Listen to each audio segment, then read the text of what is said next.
Lapsevanemana tean, kui raske on jälgida veebis noorukite trende ja teadvustada endale, millised teemad vajavad nad rohkem tähelepanu.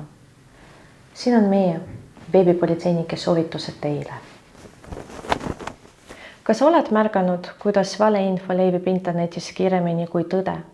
Lapsevanemana on sul oluline roll õpetada oma lapsele, kuidas infot kriitiliselt hinnata. Valeinfo võib olla kahjulik ja tekitada segadust. See võib olla tahtlikult loodud, et inimesi eksitada või lihtsalt eksitav faktiviga, mida levitatakse teadmatusest. Sotsiaalmeedias jagatakse sageli klikke püüdvaid pealkirju või valeväited, mis tunduvad usutavad. Õpeta oma last alati fakte kontrollima, kasutage usaldusväärseid allikaid ja arutage koos, kuidas eristada tõest infot väärinfost.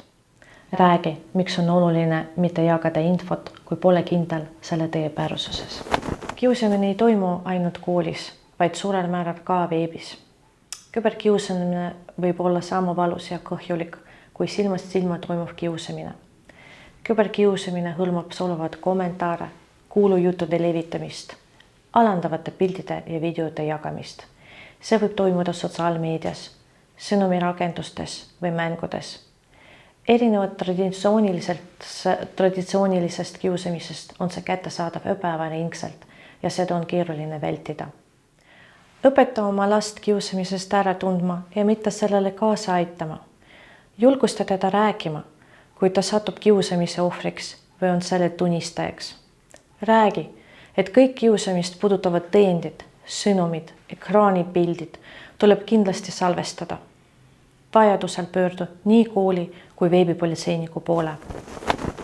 Kas oled kindel, et sinu lapse sotsiaalmeediakontod ja seadmed on turvalised? Häkkimise oht on suurem, kui arvata oskad. Häkkimine tähendab, et keegi saab ilma loata juurdepääsu sinu isikliku kontole või andmetele. Sageli kasutatakse selleks nõrku paroole või petturlikke linke. Häkitud kontot võidakse kasutada ka kellegi teise kahjustamiseks või raha väljapetmiseks. Räägi palun lapsele, miks on oluline kasutada tugevaid paroole ja mitte kunagi jagada neid teistega, isegi mitte parima sõpraga.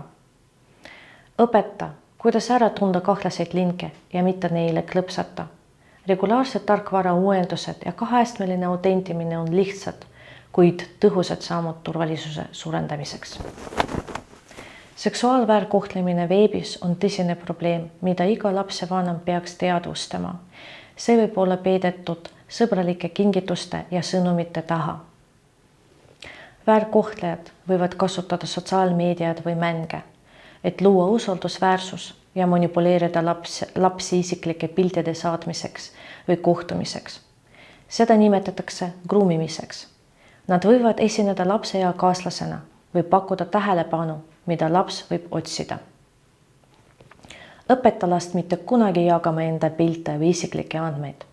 Räägi avatult, et ka sõbraliku inimese puhul tuleb olla ettevaatlik, eriti siis, kui nad küsivad midagi ebamugavat. Loo lapsega usalduslik suhe, kritiseerimise asemel julgusta last rääkima igast olukorrast, mis tekitab hirmu või segadust. Toeta ja usu oma last. Koostöö on kõige parem kaitse. Kui kahtlustad, et keegi teine esineb internetis sinu nimi alt, kui oled sattunud kiusamise või ahistamise ohvriks, kui soovid teavitada seksuaalsest või muust väärkohtlemisest, teavita meid. Julgustan sind kirjutama meile nii Facebooki, Instagrami kui meili teel.